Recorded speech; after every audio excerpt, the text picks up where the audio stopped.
मग माझा मुलगा आला बाहेर आल्यावर म्हणला त्यांना न्यायचं नाही.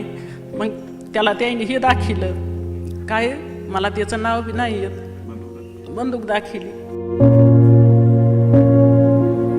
माझे नातवंड रडत होते, मोठ्याने आरडत होते, आमच्या नानाला नेऊ नका, नानाला नेऊ नका म्हणून नेलं त्यांनी.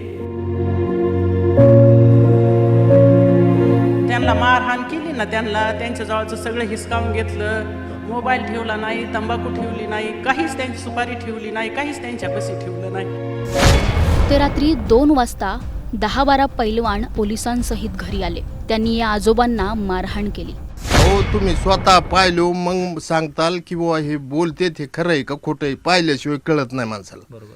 तिथं तुम्हाला सांगतो त्यांची इतकी फलटणमध्ये दादागिरी आहे की विचारता सोय नाही.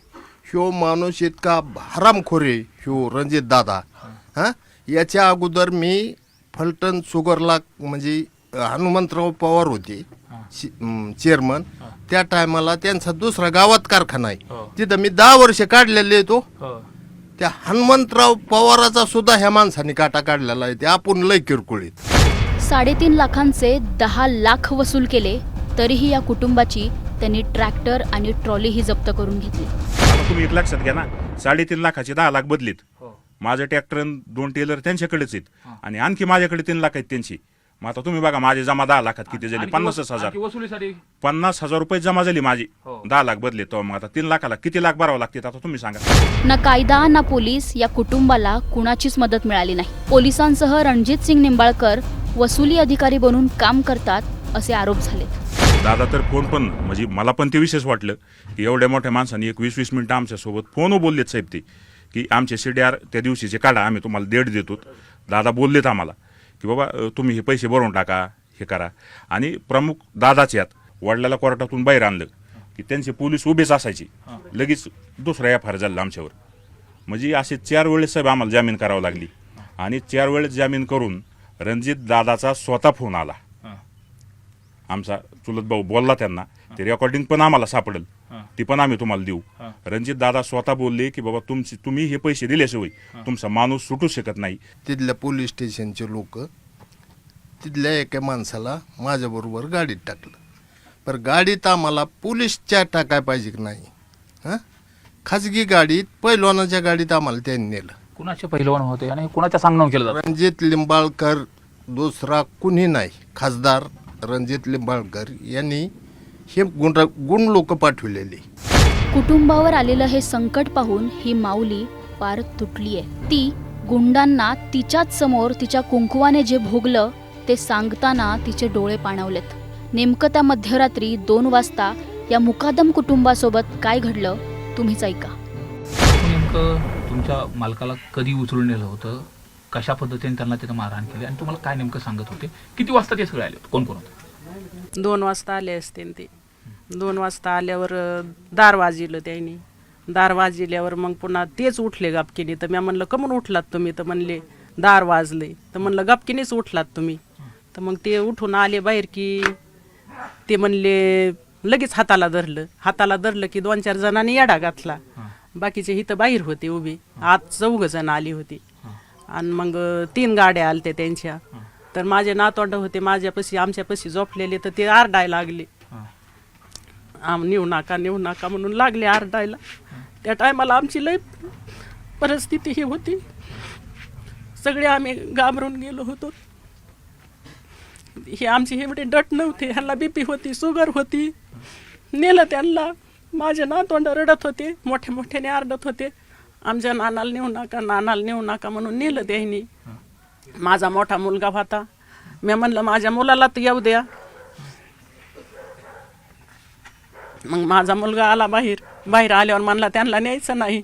मग त्याला त्यांनी हे दाखिलं काय, मला त्याचं नाव बी नाही येत, बंदूक दाखिली. आणि मग आमची गावातली बी माणसं चांगली होते, माझे पुतणी ते बी चांगले होते, माझे दीर ते. मग सगळेच गाड्या घेऊन पळाले. त्यांना नेलं. मी त्यांच्या जाऊन असं हाताला वळलं, म्हणलं नेऊ नका म्हणलं, त्यांना शुगर आहे, BP आहे म्हणलं, नेऊ नका म्हणलं. मला असं त्यांनी मागं ढकलून दिल्यावर मी अशी मागं पडल्यावर नेलं त्यांनी तसंच. आणि मग नेल्यावर पाटोद्याला नेल्यावर मग सगळे हे लोक गेले. आमच्या इथली माणसं लई चांगली होतं, मग गेल्यावर तिथं गेल्यावर बी मग काय त्यांचं काय पुन्हा तिथं झालं काय की त्यांना 15 दिवस नेलं आणि इथून पुन्हा रोज त्यांना म्हणायचे आता आज यायचेत उद्या यायचेत आज यायचेत उद्या यायचेत म्हणून रोज इथून 2 गाड्या 1 गाडी आमची माणसाची सगळ्या भरून जायची. त्यांना तिकडे नेलं, मारहाण वगैरे केली होती, काय सांगितलं? त्यांना मारहाण केली ना, त्यांना त्यांच्या जवळचं सगळं हिसकावून घेतलं, मोबाईल ठेवला नाही, तंबाखू ठेवली नाही, काहीच त्यांची सुपारी ठेवली नाही, काहीच त्यांच्यापाशी ठेवलं नाही. गोळ्या खाऊन देतात? गोळ्या बी नाही त्यांना खाऊन दिल्या तिथं गेल्यावर. आणि सारखं ते पैसे भरा मग एकदमच पैसे तरी शिकते आमच्याजवळ कुठाले. तुम्हाला फोन करून सांगायचे ते? हा सांगायचे ना, कशाच बोलून सुद्धा देत नव्हते त्यांना. उग कव्हा तरी एखादी वेळेस बोलून द्यायचे, बोलून सुद्धा देत नव्हते. त्यांच्या मोबाईलहून खायला वगैरे द्यायचे तिकडं? खायला आता काय तिथं काय खायला, भाकरी ते बेसन. अच्छा, नेमकं हे कुणाचा कारखाना होता आणि हे नेमकी छळवणूक किती दिवस चालत होती सगळी? आणि आता काय परिस्थिती? तुमचा मुलगा सुद्धा आहे, तुमचे पती सुद्धा आहे. आता 15 दिवस त्यांना नेलं, त्याच्यावर बी पुन्हा आता मधी सारख्या गाड्या पळत होत्या, ह्याला धरून न्यायचंय म्हणत होते. मग ते पैसे भरले, तवा भरले, नंतर मग पुन्हा आता भरले एकदा. नेमका कारखाना कोणाचा तो? कारखाना आता मला एवढं ती काय तो सांगत होता ना, कोणाचा लिंबाळकरचा कारखाना. अच्छा, ओके. आणि त्याने होतो आम्ही जेवण सुद्धा घरी करीत नव्हतो. तर कारण ह्यांना नेल्यामुळं आम्ही सगळे असे घरी सारखे रडत बसलो होतो. मला 2 मुलं आहेत, 1 मुलगी आहे, 5-6 नातोंड इथं, सगळे आम्ही रडत होते. माझे कळते नातोंड आहेत ते सुद्धा सारखे रडायचे. जेवण तर कोणीच केलं नाही 15 दिवस. विनंती करत होतात का त्यांना घेऊन जाऊ नका वगैरे? मग तुम्ही मला माग ढकलून दिलं ना, मी असं त्यांच्या हाताला धरून ओढलं, म्हणलं त्यांना नेऊ नका, बीपी शुगर आहे म्हणलं, त्यांना न्यायचं नाही. माझा मोठा मुलाला पुन्हा बंदूक दाखिली आणि नेलं त्यांनी. मला ढकलून दिल्यावर मी पडले ना, माग पडले तर गाडी चालू करून ती गेली. किती वाजता घडलं हे रात्री? 2 वाजता.